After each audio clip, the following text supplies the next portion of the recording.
Will North Korea strike the United States? Are your kids being filled with propaganda from Disney? And are planes falling out of the sky?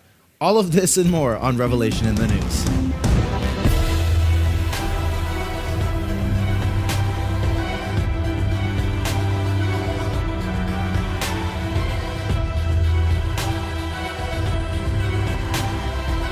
Hello and welcome to Revelation in the News. I'm your host, Ricky Baker. Today we have a very intense topic that is touching the ears of everyone here in America. And right before the show, John, you actually had an interview with a man named Darren Parker. I did. And Darren Parker has 20 years of training law enforcement, SWAT officers, and security personnel. He's received numerous awards and commendations, including the J. Edgar Hoover Memorial Gold Medal. And whenever we need a true security expert, this is the man we call. So let's take a look at what he said today. The president's comments have come under fire, fury, and power, and have come under scrutiny. Should he have taken a softer approach, Darren? The whole reason why we're in this situation is because of the softer approach. I think we've been doing that from the very get-go, and this is why we're in a situation now where something has to be done, and it can't get any softer than that. I mean, we're in trouble. Well, let me read you one of these comments. Scott Snyder said, Trump is running the risk of entrapping himself in his own rhetoric. This has not happened overnight. This has been going on for decades. There hasn't been any rhetoric until now. And the reason why we have to have rhetoric now, and I'm not saying rhetoric because I believe Trump will do it. I believe what he says he will do. So the problem has been, though, in the past, it has been just rhetoric. They talk sanctions, they use harsh words. Doesn't do anything. Right. But now we're in a situation where we have no choice but to follow through. We have to do something. Something has to happen. Now, the thing I loved about that is him answering the question of should he had a softer response to North Korea. What do you guys think? Now, I absolutely agree with this. I don't think that he should have backed down at all because with a North Korean leader, Kim Jong-un, who, honestly, I think is a little bit crazy. He needs to see that we're not a weak country and that we're not going to back down from the statements we have made. We're not going to redact the things we say. Well, and I understand in 20 years of diplomatic solutions with North Korea, we are at the point we're at. So you have to ask yourself, has that worked? Has paying them money to calm down worked? No, it actually probably afforded them the opportunity to purchase the uranium necessary to create a nuclear missile. You know, I think we're all saying, is Trump doing this? Trump's saying this. Truthfully, at this point, with what all North Korea has said, I think any president would, at this point, be like, okay, it's over. It's time to go. So I really don't know why we're targeting Trump, because I think almost anyone would do this. I think we also have to realize that he's surrounded by military generals that are advising him. So anything that he says is going to be backed up by the advice that he's getting from people that are well-versed in war. And I honestly don't believe that President Trump would go out there and say to pretty much the entire world, if you mess with us, we're going to have to take action, if he didn't know that we were capable of taking that action. Yeah. He's not going to say we have the best nuclear arsenal, we have the best military, if he's not willing to back those statements up or if they're not proven by our military generals. And in the end, I think he's also trying to, make us feel safe. Say, hey, you know what? We got your back. And one thing I honestly don't understand right now is the fact that people are becoming angry that President Trump is making these statements to North Korea. It's like they want us to look like a weak nation. At this point, we can't afford to be weak because North Korea will drop those nukes if afforded the opportunity. And another crazy thing is that North Korea is actually threatening Guam. Of all places that they feel like, it honestly feels like they're trying to pick on the little guy. Yeah. Guam is the only specific target that North Korea designated to strike. They've always said, hey, we're going to strike America, we're going to strike somewhere at some time, but they specifically pointed out that they're going to strike Guam and that they have a plan, and they've even put out a plan saying in the near future, probably mid-August. Now, do you think they're striking a place like Guam because they can't really defend themselves, or because they really don't have a missile that can reach America and it can only reach a certain area? Honestly, with what's going on, North Korea is going to challenge anyone who supports the United States. So in this case, Guam is an ally. South Korea is an ally. Japan's an ally. You know, there's so many places closer to North Korea that could also become a target if they take a stand. So I guess my question is, Yeah. why Guam? I know. Well, Guam's such a tiny place, so that's everybody's question at this point. Guam is a U.S. incorporate territory of about 160,000 people.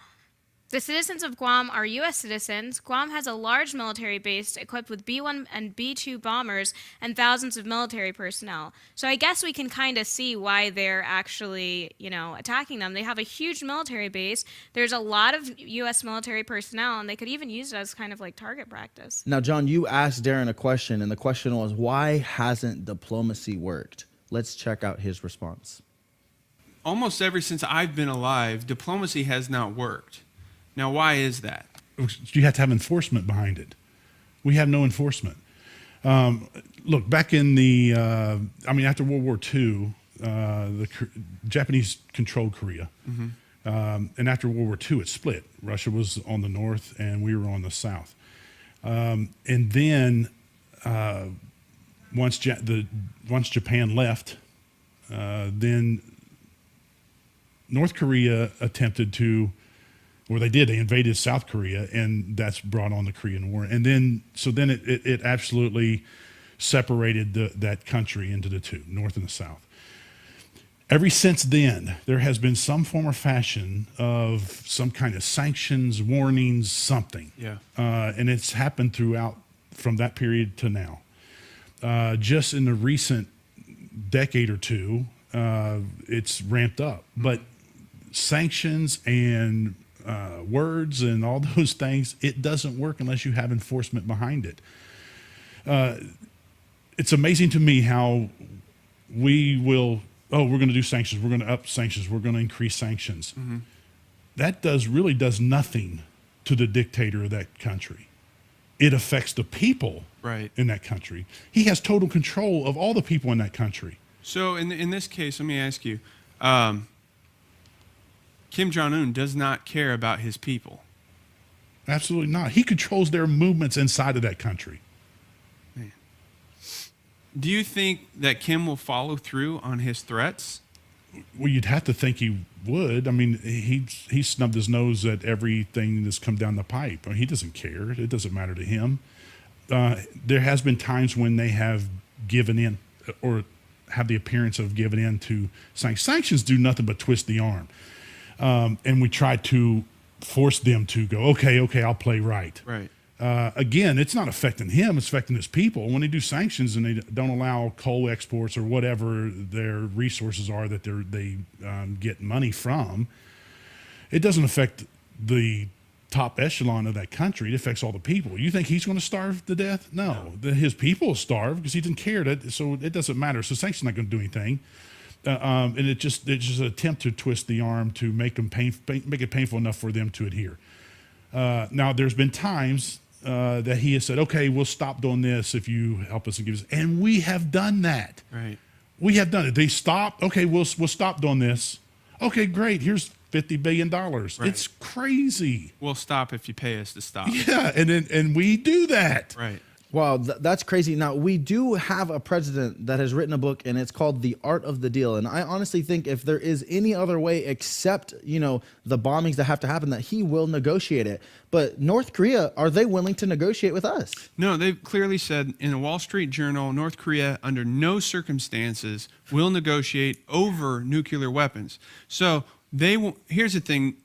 North Korea, their claim to power is being able to strike anyone anywhere. So if they give up nuclear power, then that belittles them in the world. So they want to be up there with Russia. They want to be up there with the big boys. So being able to nuke anyone anywhere is their now, if you have a country that says under no circumstance we will negotiate with you any type of peace, what do you do? Well, I mean, at this point, you're going to have to get ready for an attack. Actually, yesterday on Fox, Trump went and said that he thinks the #1 threat to the world is nuclear war. And in his world, he would like to get rid of all nuclear weapons. Yeah. But you were told yesterday, too. And so Trump knows what the issue is going on, and Trump knows what's in store, and he wants to get ready, and so he is. Now, everyone thinks that he's like some war-thirsty monster right now because of the comments he's made. But honestly, he is a human just like us. He doesn't want to see people perish. He has a heart. He doesn't want to see the American people. And when he laid his hand on the Bible and gave the oath to protect this country, that's exactly what he's doing. So when he's making these statements, it's not because he's trying to puff his chest out and say, I'm the bigger man, but he's saying, don't mess with us because we will retaliate. You know, I honestly think there's something in your mind that changes when you become a parent. Now that I have a child, if a rabid dog was, going after a child of mine, I would do anything I can to protect that child. And I feel like, here we have a person who is clearly insane. He paints himself as a god to his people. Like, people don't think the man has to eat or sleep or do any of the normal stuff that normal or slowly people have to do. And so when you're dealing with an insane person, you can't talk to them the way you would a normal person. You have to stiffen your stance. And honestly, like Rex Tillerson said, is these stiff sanctions that we've been doing, honestly, over the last 20 years, what has it amounted to? Well, it's gotten us to where we are today. Now, do you think North Korea will follow through with its threats? Let's see what Darren Parker has to say about that. Now, in all of his threats, he's not specific. He doesn't ever specify a known target. It's just, hey, we're going to hit you. But this is the first time he's directly said, we have a plan to target Guam. And he even went to the point of saying by mid-August that they're going to make a launch on them. Yeah, I don't understand. I don't understand the thinking. I don't think you can. The guy's insane. But you have to take it serious. Look, in the U.S., we have laws. Right. And the law states, this is typical law for anyone in the U.S., that if you are placed in imminent danger of death or serious physical injury, you can use force to protect yourself. You can use deadly force to protect yourself. I would believe that the United States as a whole would kind of follow that model. Right. If he is threatening these things, he has the intent. He's verbalized his intent. He has the means now, and even if we didn't believe he had them, I mean, he's testing them daily. We have to believe that he has the means. Now we're just going to wait for an opportunity. That's nothing. It happens. There's his opportunity. If he has intercontinental ballistic missiles, he has the opportunity. So why are we waiting on anything? Before we jump into this next part, I want to see another thing that Darren said is, should we wait for them to make the first move? I guess, I mean, for me to be able to answer that, I don't know. Do I have an opinion on that? Of course I have an opinion on that. Why would we want to wait?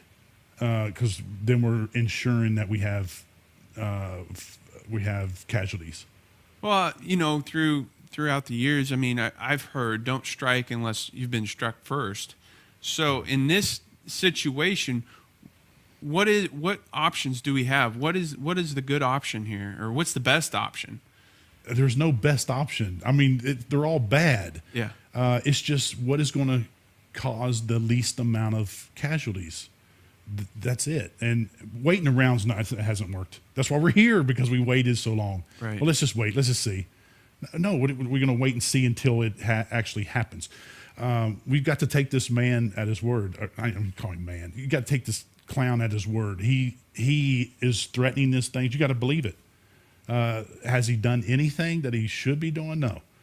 And so let's just wait until he does it. And then what? Right. We're going to have more support of the world or something? No, that's not going to happen. Something I found really interesting is William Fortune actually sent us an article. He said, a few signs, if there are any, that is about to go down will be civilian evacuation of Seoul, defense preparation in Tokyo, evacuation of all but essential military personnel in Guam and other bases in the region, and foreign diplomats, especially the Chinese, bailing out of Seoul and Tokyo. So I think that is something that we all need to be very aware of, is what is about to happen next. Because over the last few months and year, we've seen the United States move military over into Guam. We've seen them move into the Philippines. We've seen them move into Japan, and even in South Korea, beefing up the border. So when you look at the big picture, Trump made a big statement there, but his actions moving military closer is saying something even stronger. So it's not just big words. Something is about to go down. Yeah. Now, North Korea is going to be something that we'll be talking about quite a bit in the next few shows, because I don't think this is an issue that's just going to go away overnight. But for right now, we're going to change the pace just a little bit. And S, you actually have a story that's kind of blowing me away. Yeah. Recently, Disney Junior released an episode of a cartoon aimed at preschoolers that depicted two married lesbian moms, and it's getting a lot of feedback from people. Yeah. Now, right here on this article I'm reading, it says Doc McStuffins, which I'm assuming is the name. Yeah, of the cartoon, yeah. A show aspiring about a doctor who fixes toys with the help from friends. Featured a family led by two moms in an August 5th episode called The Emergency Plan. It's usually praised, the show is usually praised for its cultural depiction of a young African-American female doctor, but it's now under fire for people saying that the episode is pushing same-sex marriage. Now, you have some facts about this. Can you give us the facts about Doc McStuffins? Doc McStuffins, okay. The creator of the show is Chris Nee, and she's in a same-sex relationship. Michelle Obama lent her voice in praise of the show earlier when Obama was in presidency. The show is specifically aimed at little kids. Both moms are actually voiced by women who are actually really in a same-sex marriage in real life. Now, before you keep going on in this list, because it's quite an extensive list, why are they aiming a show like this at preschoolers? You know, when S came to me with the story, I actually thought, you know, the real discussion about this whole topic is not letting the TV parent your children. The thing is, the problem is right now we live in a world where we're always on our phones, always on media, always on YouTube, and you know what? A lot of kids are on YouTube on their laptops and stuff, and we don't know what they're doing there. But the thing is, what I was telling her earlier is that we don't want our young generation to be grown by television. We don't want them artificially grown by television, phone, and YouTube. Now, I personally believe this way. That is a discussion and a matter that you need to handle with your children at home. Just as if you think that it's only right for the parent to talk to their kids about the Bible and for it not to be in school, then why would we not be doing the same thing Exactly. all around? In my opinion, it really, like, whether or not you agree with it, it opens up an avenue to have a discussion with your kids that might not have come up in previous if this hadn't been an issue. Now, can I just be honest here for a second and give my real perspective of this? Children at the age of 4 and 5 and 6 aren't worried about if they're going to be gay or lesbian, straight, if they're going to be, all they really want to do is be a kid. So why are we pushing this thought and this, honestly, why are we pushing a confusion on them at such a young age to find, this is what you have to be, this is what you have to figure out right now. Going forward, let them be children. Well, in Disney, it's actually a lot of Disney pushing it. In a 2012 interview that Chris Nee had with AfterEllen.com, she said Disney was looking forward to pushing more pro-gay topics in the show, and that was back in 2012. So it's really a thing of Disney and trying to, John, you have a child. How do you feel about him, or someone clicking on the YouTube channel and then him watching shows that are filled with homosexual As a matter of propaganda? fact, that was just something we were talking about, because when you get into the streaming realm, there are different rules for what you can access on Netflix or Hulu or any other streaming site than there are for if you were watching it on normal broadcast. So the idea of that, now you have to be more aware of things that are going to be put in on the kids channel, because we were even talking, right, James, the other day, that Disney is now starting to watch where your kids go on their apps. Obviously, I think in a marketing scheme that makes sense, because why would they want to put something in front of your child if they're not going to go to it? If they're into Ninja Turtles, keep putting Ninja Turtles and Power Rangers and that kind of stuff in front of them. But I think they're also going to start, we're going to start seeing more of this as the years go on. We've already seen the new normal in television as a TV show, and in those types of storylines starting to take front and center stage, that I'm not surprised, but it's not be even aware. It's not the first cartoon that they've ever released. They've done 2 other shows that depict the same thing. So now, if you have a comment about this and you want to let us know your perspective on this, actually let us know in the comments below, and we'll be happy to read those and get another perspective, which is your perspective. But for now, we're going to switch over to a subject called Stranger Things and Technology. And James, you have a story called black sky event. Yes, actually, on August 23rd, FEMA and the United States Department of Energy will stage a scenario known as Earth X 2017, which will be used to plan appropriate responses to a black sky event. Black sky events are defined by the government as catastrophic occurrences caused by man or nature that bring society to its knees. The planned exercise will generate a scenario which will result in a long-duration power outage on a subcontinental scale, with a gradual failing of other infrastructures. According to experts, this kind of black sky event could be caused by a major earthquake, cyber terrorism, or a high-altitude EMP. According to Michelle Visalenda, a former congresswoman from the state of Florida, in such a scenario, one must assume that cars would have no fuel, that food supplies would be destroyed, and that electricity supplies could be out for months. Now, this is the thing. People are always, are very skeptical about, should we store food? Should we get prepared? Should we do things like that? But honestly, this is a congresswoman talking. This isn't a prepper. This isn't a preacher on television. This is someone who's saying that you could have food and you couldn't have fuel. You could have things that you need to survive for months at a time without having it. Actually, this congresswoman said it's not if, but when a black sky event will occur. And also it says here in an article, which is amazing, given that FEMA has been stockpiling ready-to-eat meals, blankets, and body bags for years, perhaps it's time to dust off those old generators and stock up on that storable food. So in this, now what they're doing, they're testing. The reason this is kind of freaky and scary is that because they're testing, when they get to this point, when they get to a point of testing events like this, it means that it's close. I mean, FEMA, NOAA, Department of Energy, all our military are all part of this exercise program, meaning it's closer than we thought. James, what does this mean for planes in the sky? Okay, well, actually, there's an article that I can actually attach to that.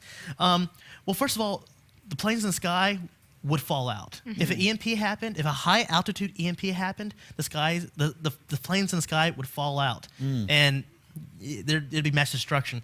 But actually, and this kind of connects to another story, which I think directly connects.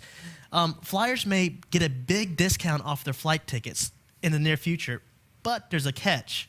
No pilot. Within a decade, several airlines could be on their way to rolling out pilotless flights, reports Fox Business. But according to a new study conducted by Swiss bank UBS, consumers aren't as excited about the automatic flights. Out of 8,000 people surveyed internationally, more than half said they would not be willing to travel in a pilotless flight, even if the ticket was cheaper.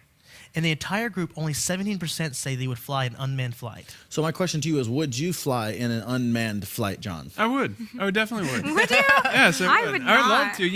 to. I've been waiting for this moment since 1985, which was the year I was born, and that was also the year that Back to the Future came out. Oh, see, Oh my gosh. When we got to the year 2000 and we did not have flying cars, I was greatly upset. So my only question is, we've seen events where, pilots have to manually land Land the plane, exactly. So let's just say in a terrible event that there was no pilot and they had to manually land the plane. Who would manually land the plane, or would it just drop out of the sky? Let's just hope the AI is smart enough to do that. You're like risking your life for a 50% discount on a ticket, like a couple $100. Are you willing to risk your life What? for a few $100 Like discount? what?